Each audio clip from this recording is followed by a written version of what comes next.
Hi, Mark. Hope you and Rita are doing well. Today I'm going to do an analysis, predictive analysis, and show the statistics for Australia. Australia is well ahead of the curve. They've done extremely well.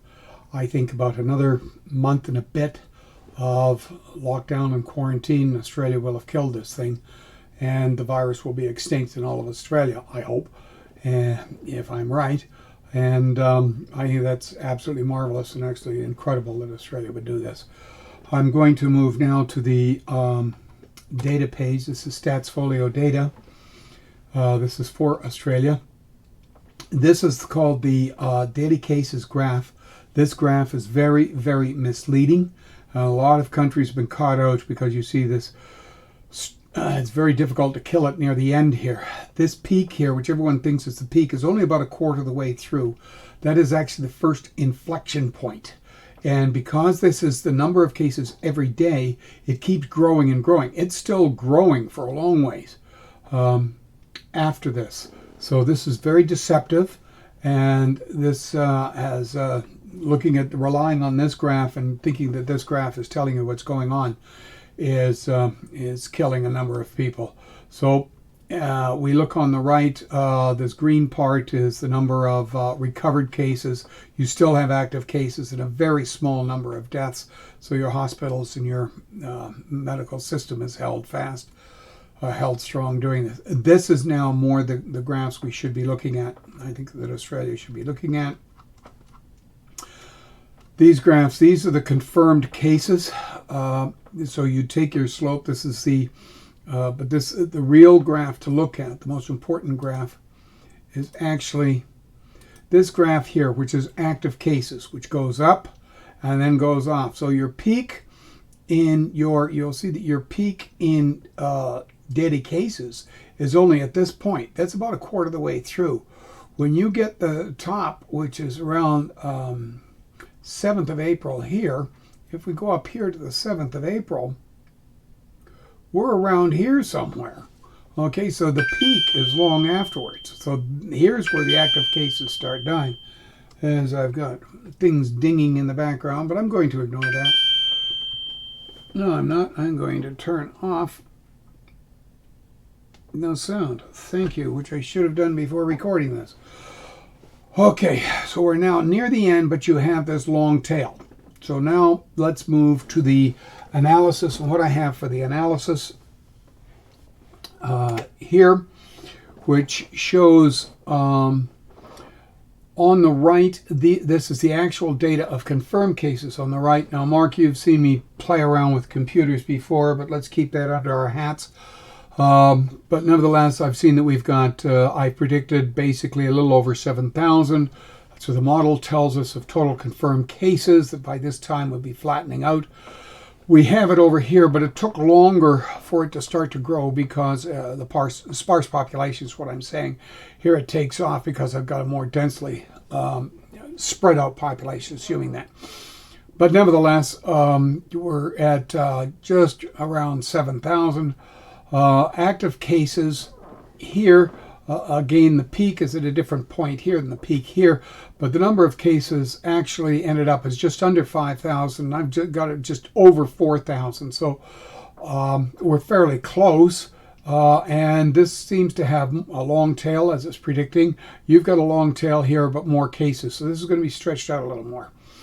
Deaths, I had predicted just over 100, about 110. The deaths have ended up at 98, and hopefully it will flatten there. Maybe a few more, but I hope it flattens there and no one else succumbs. Now the death, this is where Australia's been on top of it. This is where Australia has really been on the ball here.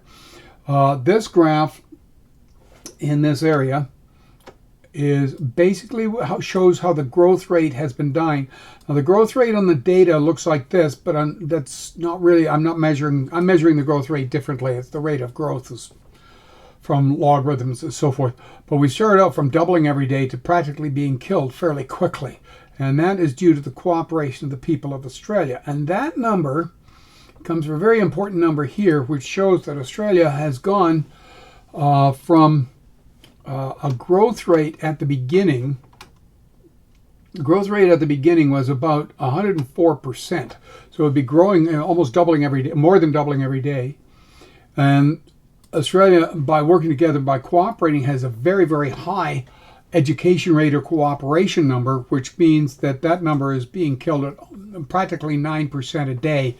This number, relative to this number, is being killed off at about 9% a day, which is why that growth rate has died and why this is almost over at this time. And it looks like Australia may be the first country to actually make this extinct.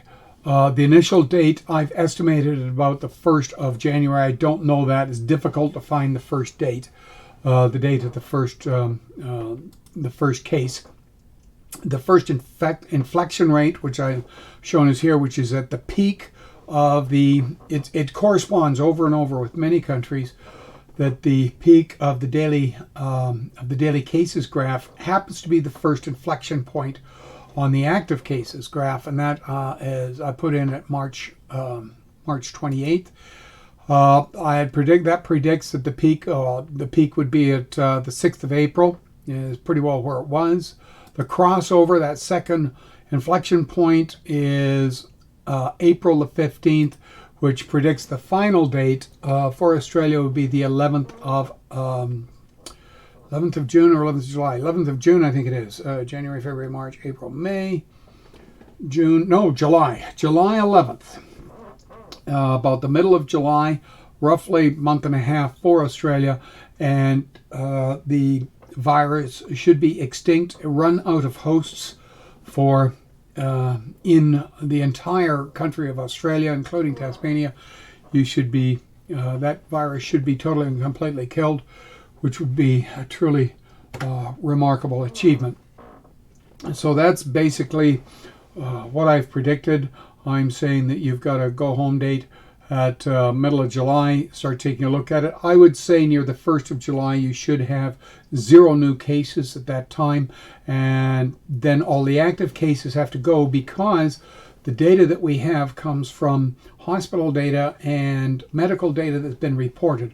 There's lots of non-symptomatic infected people that don't know they're sick, and they are spreading it, and they don't know that they're spreading it.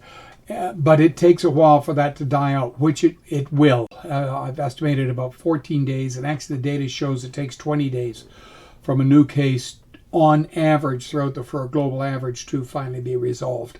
So there should be no active cases for a few days, maybe a week, 3 days to a week, somewhere in around that, depending, before I would lift the quarantine. But that's my estimate, and you can take it for what you like. But so far, that seems to be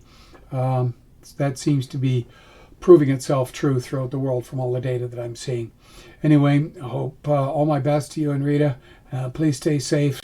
And I think Australia's done a magnificent job of killing this thing off and getting on top of this and cooperating with each other. It's fantastic.